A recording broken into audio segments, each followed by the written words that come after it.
Greetings and welcome back to room 303 in Freshman English, and we now turn to John McPhee's Arthur Ashe Remembered. I'm with you on page 498, 499 for just a second before we get to the actual text. On page 498, let's remind ourselves that your textbook company has joined together Sandberg's A Lincoln Preface with this text, Arthur Ashe Remembered, specifically as it relates it to the issues of biographical writing. So let's get that information written down quickly at 2B. Under biographical writing, we are, of course, again, we're writing about another person. If we write about ourselves, again, that's autobiographical writing. Biographical writing, I'm writing about somebody else. We're going to concentrate on several things. Subject, who are we writing about? Writer-subject connection, what makes the author interested in the subject? The research that's involved, as we said before, that's huge. And then finally, the interpretation, how we come to understand the events of the life. And of course, the issue of tone, whether we're going to have a sober tone, a kind of a humorous tone, whatever. Use the chart again for this reading at the bottom of 498 to help you to be able to really appreciate this text. Let's meet our author. Your textbook company fails to provide the birth date of John McPhee. He was born in 1931, so put that in your notes. And as of our time of giving this lecture in 2018, he is still alive at the age of 87 and teaching still, at least part-time at Princeton. Let's read a little about him. John McPhee's big break as a writer came in 1965 when the New Yorker, a very famous magazine, published his profile of Princeton basketball star Bill Bradley. That profile, which became the basis of McPhee's first book, combined two of the author's great loves, sports and his hometown of Princeton, New Jersey, where he still lives today. McPhee continues to write about sports, but he's broadened his subject matter to include the natural world with books on Alaska, whales, North American geology. McPhee's extraordinary prose has won many important honors, including a Pulitzer Prize. The Pulitzer Prize is considered one of the greatest honors a writer can receive. Let's go to page now 509. Let's look at the background information quickly before we read the text. Arthur Ashe was the first African-American man to achieve fame in tennis. When he was 6 years old, his mother died of heart disease. Ashe's father worked as a caretaker in a neighborhood park where Ashe spent hours playing on the tennis courts. Ashe went on to win numerous honors in tennis, including the 1968 U.S. Open and the 1975 Wimbledon Singles Championship. Throughout his life, Ashe devoted himself to issues of human rights, education, and public health. After struggling with heart problems, he contracted AIDS from a transfusion during bypass surgery, and he founded the Arthur Ashe Foundation for the defeat of AIDS before his death in 1993. And for those of you who ever watched the U.S. Open in tennis, you know that the center court is actually named after the great Arthur Ashe. So let's put it in our notes right away. This is a tribute piece that is going to talk about the importance of why we should remember Arthur Ashe. But I want to jump now to 3B for a second and set up this question. So write this question down. We're going to come back to it.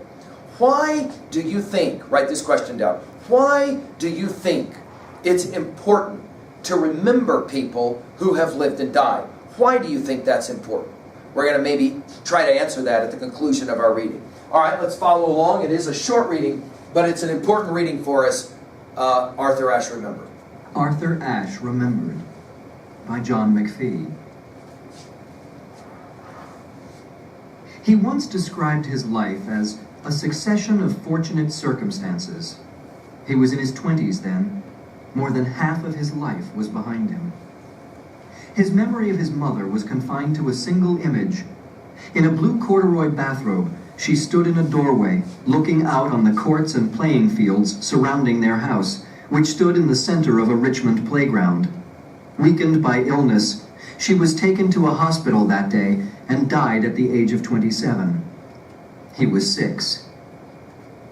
It was to be his tragedy, as the world knows, that he would leave his own child when she was 6, that his life would be trapped in a medical irony as a result of early heart disease, and death would come to him prematurely as it had to his mother. His mother was tall, with long, soft hair and a face that was gentle and thin. She read a lot. She read a lot to him. His father said of her, "She was just like Arthur Jr. She never argued. She was quiet, easygoing, kind-hearted." If by legacy her son never argued, he was also schooled, instructed, coached not to argue.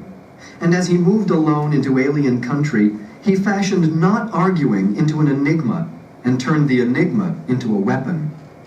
When things got tough, as I noted in these pages 24 years ago, he had control. Even in very tight moments, other players thought he was toying with them. They rarely knew what he was thinking. They could not tell if he was angry. It was maddening sometimes to play against him. Never less than candid, he said that what he liked best about himself on a tennis court was his demeanor. What it is controlled cool, in a way. Always have the situation under control, even if losing. Never betray an inward sense of defeat. And of course he never did. 5'10", Not in the height of his athletic power, not in the statesmanship of the years that followed, and not in the end game of his existence. If you wished to choose a single image, you would see him standing there in his 20s, his lithe body a braid of cables, his energy without apparent limit, in a court situation indescribably bad, and all he does is put his index finger on the bridge of his glasses and push them back up the bridge of his nose. In the shadow of disaster, he hits out. Faced with a choice between a conservative percentage return or a 1 in 10 flat-out blast, he chooses the blast. In a signature manner, he extends his left arm to point upward at lobs as they fall toward him. His overheads, in firebursts, put them away. His backhand is, if anything, stronger than his forehand, and his shots from either side, for the most part, are explosions. In motions, graceful and decisive, though, and with reactions as fast as the imagination, he is a master of drop shots, of cat and mouse, of miscellaneous dinks and chips, and, riskiest of all, the cross-court half-volley. Other tennis players might be wondering, who in his right mind would attempt something like that? But that is how Ashe plays the game. At the tensest moment, he goes for the all but impossible. He is predictably unpredictable. He is unreadable. His ballistic serves move in odd patterns and come off the court in unexpected ways. Behind his impassive face, behind the enigmatic glasses, the lifted chin, the first mate on the bridge look, there seems to be, even from this distance, a smile. All right, this is a brilliant little passage, and there's so many ways to appreciate this passage, but I'm actually going to begin here with a comment that I made from an earlier set of comments when I was talking about Amy Tan's Rules of the Game. Let's start there. This is a text which assumes a certain knowledge base, prior knowledge especially, namely an understanding of tennis. If you don't know the game of tennis, if you've never played it, if you've never watched it, then some of what is going to be really impressive here is kind of lost on you. Why is, for example, a half volley cross-court a difficult shot that most tennis players don't like to try to hit? Why is it that it's unique that as the ball is going up over his head, Ashe likes to point at the ball before he smashes his overhead? Well, if you don't know about tennis, some of this is lost on you. So, for those of you that are unfamiliar with the game, please forgive as we go through some of this. And I'll try and make this accessible to you in the same way that Rules of the Game, I was trying to help you understand the game of chess a little bit, but not fully being able to appreciate it, obviously, if you don't have the prior knowledge. Let's go back, though, to point out the genius of this text in its own right, but also the genius of this text as it relates to our understanding of the reading of the text prior to it, namely the Carl Sandburg piece on Lincoln. Notice that, first of all, in the Ashe piece on page 509, go there with me now. Let's do a little bit of close reading. 509. Notice where we began. He once described, notice we don't begin with Arthur Ashe, it's he once described his life as, quote, a succession of fortunate circumstances.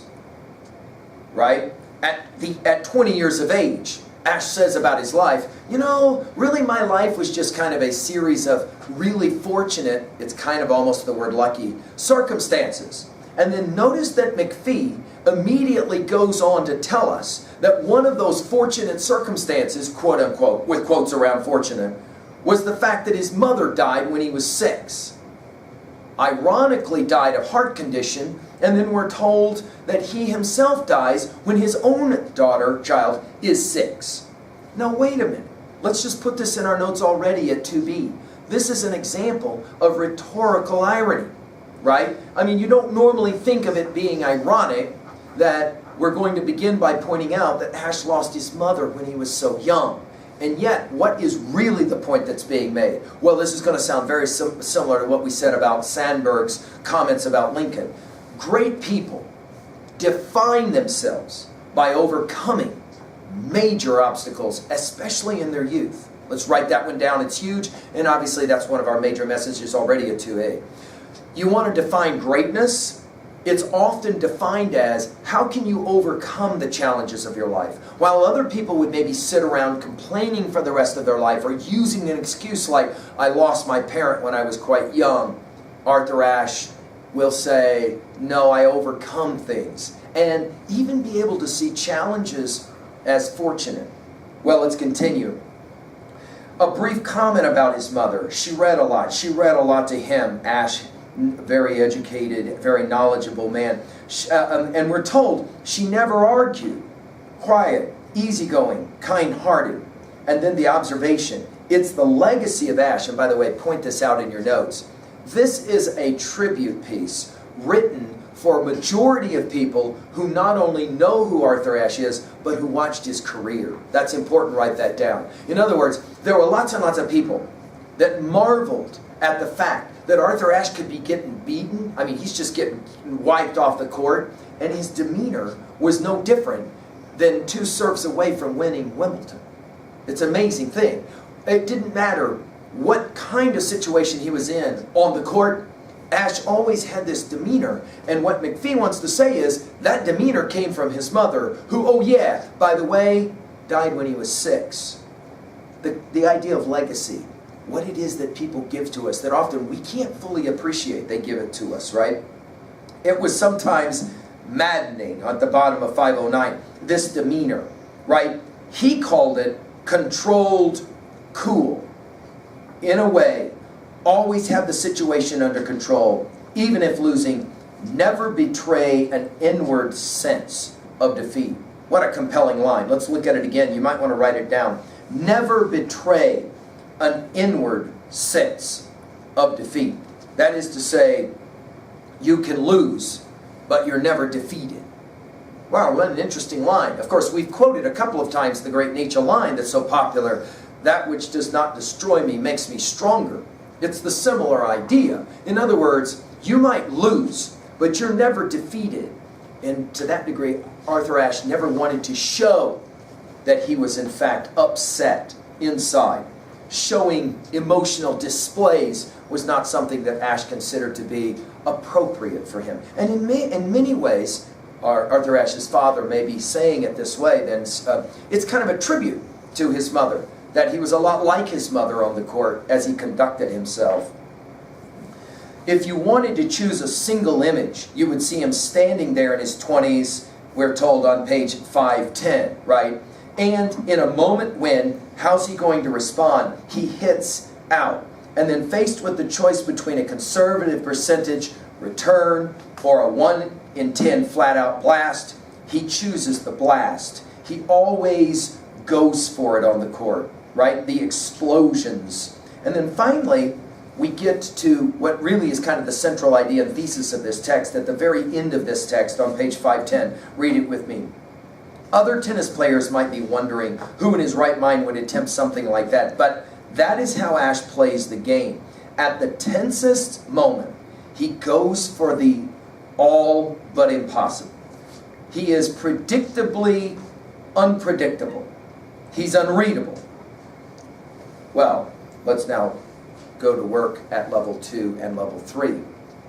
At 2A, we've already talked about it, but let's say it again. Great people are defined by the challenges they overcome. Another possible message.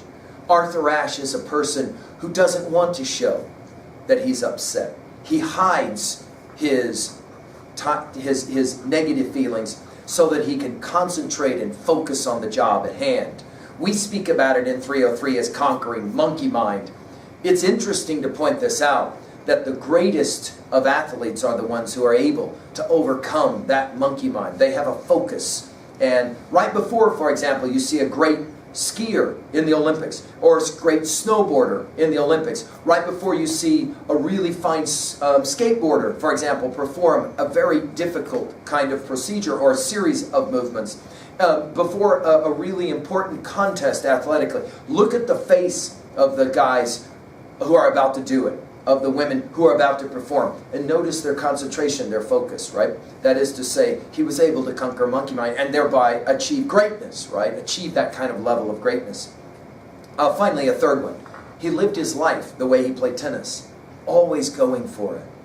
There are students who will say, well, I'm not really going to aspire to try to get an A in a class because I'll be really disappointed if I don't get the A. This is not the way great people think. They say, I'll go for it, and if I fail, I fail, but I'm going to fail going for it, 100% going for it. Of course, let's now jump to 2B, the rhetorical techniques here. Obviously, we've got a biographic piece, but let's ask about the tone. What is the tone of this piece? And obviously it's very reverential, isn't it? Very respectful. He sees in Arthur Ashe a symbol of what greatness is. And why was he great? Because he was understated. He wasn't flamboyant. He wasn't out there on the court swinging the racket and hitting the ground when he made mistakes. None of that. We think of some players, John McEnroe, a contemporary at the end of Ashe's career, come to mind, but that's a different kind of temperament. Here, Ashe, calm, cool, and collected, was oftentimes referenced as the type of athlete and person that Arthur Ashe was, and a tremendous human being as well, as the end of his life showed. He was a great humanitarian, we might say, about it. At level 3, let's ask this question then at 3A. What is for you your favorite movie about sport? What is for you your favorite film about sport? Or maybe it's your favorite video game about sport, or your favorite video about sport, okay? Let's ask this question. In your own experiences, right, what was your favorite book about a great athlete? I've had freshmen that say, I really hated to read, and then I stumbled across a book about a great person, about a great athlete. What's your favorite biography that you've ever read? What's your favorite autobiography that you've ever read? I like to challenge freshmen by often saying to them, throughout your high school experience, try and find 3 or 4 inspirational biographies. They inspire you. They make you dream of doing better, of being more. And guess what? Almost every one of those autobiographies or biographies that you would read will showcase some of the really terrible things that have happened. And yet, the person in the biography or the autobiography will have made it, overcome it, we might say. Let's jump to 3B then and ask a couple of questions. How about you? How would you qualify yourself in a tight moment, in a tense moment? Do you have a tendency to be calm, cool, and collected? Or are you a person that kind of loses your stuff, as they say? Do you think you could be a little bit more calm, cool, and collected? And you think that might help you in moments when you have to perform for whatever reason? What about this question? When you think about yourself and your relationship to this text, what do you think about in regards to how you approach difficulties? In a tight spot, do you have a tendency to take a risk and go for it? Or are you more inclined to say, you know what, I'm not even going to try at all because I might fail? Do you think you could try to maybe be a little bit more of a person who actually has more confidence in yourself? And where does that confidence come from? A final third question. For Ashe, it seems to have come from his mother. Where does your greatest abilities come from? Jot that one down. If you have one really good thing that you can do well, write down what that is, and then ask this question. Is there somebody in your life that you think that came from who kind of helped you to get there? If, for example, you're a person that's very confident, do you have someone in your life that you can attribute maybe helped you get there? That was kind of a model, we might say, for you. Finally, let's ask this question. At level 3A, How does this text and the Sandburg text go together? Students will often point out that the one thing that makes these two go together is that both Ashe and Lincoln had to overcome lots and lots of obstacles to become the great person that they were. Also, go back to page 510 about Ashe. He is predictably unpredictable, right? He's unreadable. We might say the same of Sandburg's portrayal of Lincoln as well, right? Lincoln did lots of things that you wouldn't expect maybe a president of the United States to do, and yet Lincoln did it and pulled it off. Well, there you go, an introduction. Of course, let's go ahead and say it out loud. It was Abraham Lincoln. It was Abraham Lincoln who wrote that Emancipation Proclamation that freed all slaves.